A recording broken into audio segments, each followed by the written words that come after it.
राजनीति हो या खेल जगत, बात देश की सुरक्षा की हो या शिक्षा की, देश की समस्या हो या देश का इतिहास, अब हर खबर को हम दिखाएंगे प्रमुखता के साथ। मुस्लिम समुदाय के कद्दावर नेता एमएलसी मौलाना रसूल बलियावी पहुंचे नवादा। बाबा रामदेव और बाबा बागेश्वर पर जमकर बरसे।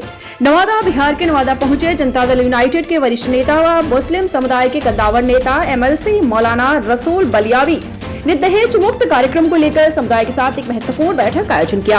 वे बाबा रामदेव के खिलाफ जमकर हमला बोला। उन्होंने कहा, बाबा रामदेव भारतीय नहीं है, वह सीआईए का आदमी लग रहा है। वे या तो पाकिस्तान के लश्कर तैयबा जैसे मोहम्मद से उनका कनेक्शन है, इसकी जांच होनी चाहिए। इतनी संपत्ति कहां से आई, इसकी भी जांच होनी चाहिए। और क्या देखकर कि मॉर्गेज रखकर इतनी लोन लिया है, इसकी भी जांच होनी चाहिए। भड़काऊ बयान वही लोग कर सकते हैं जो संवैधानिक, सामाजिक और संसदीय बात कर सकता है। वो भारतीयों का नहीं हो सकता। वो भारत कब आया है, इसकी पूरी कुंडली निकालकर जांच करनी चाहिए। बाबा रामदेव को जो जमीन दी गई है, जितना उसका प्रोडक्ट है और जितने माल दुकान में बिचवा रहा है, वो कहां से बनकर आ रहा है, इसकी भी जांच होनी चाहिए। वरिष्ठ नेता व मुस्लिम समुदाय के कद्दावर नेता एमएलसी गुलाम रसूल बलियावी ने बाबा बागेश्वर को बताया, बहरूपिया हमारे देश में ऐसे लोगों के लिए जगह नहीं है। बाबा बागेश्वर हिंदू राष्ट्र बनाने की बात कर रहे हैं। इस सवाल पर एमएलसी ने बाबा बागेश्वर को बहरूपिया का नाम दिया। उन्होंने कहा कि पता नहीं वह कौन है, क्या है, उनके बारे में नहीं जानते, लेकिन हम देश के संविधान और अदालत को जानते हैं।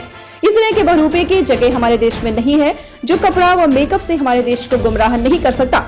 हम अपने जमीन पर मस्जिद बनाते हैं, कब्जे की हुई जमीन पर नहीं। इस्लाम का कोई काम सरकार के खजाने से नहीं होता। अगर पाकिस्तान से निपटने में आपको डर लग रहा है तो सिर्फ 30% फौज में मुसलमानों को जगह दी जाए। जब पाकिस्तान मिसाइल बनाकर भारत को दिखा रहा था तो कोई नागपुर से बाबा जवाब देने नहीं आए थे। वो मुसलमान के बेटे एपीजे अब्दुल कलाम ही सामने आए थे। सनोज कुमार, संगम की खास रिपोर्ट। होनी चाहिए, वो विदेशी लग रहा, वो भारतीय नहीं, वो सीआईए का आदमी लग रहा।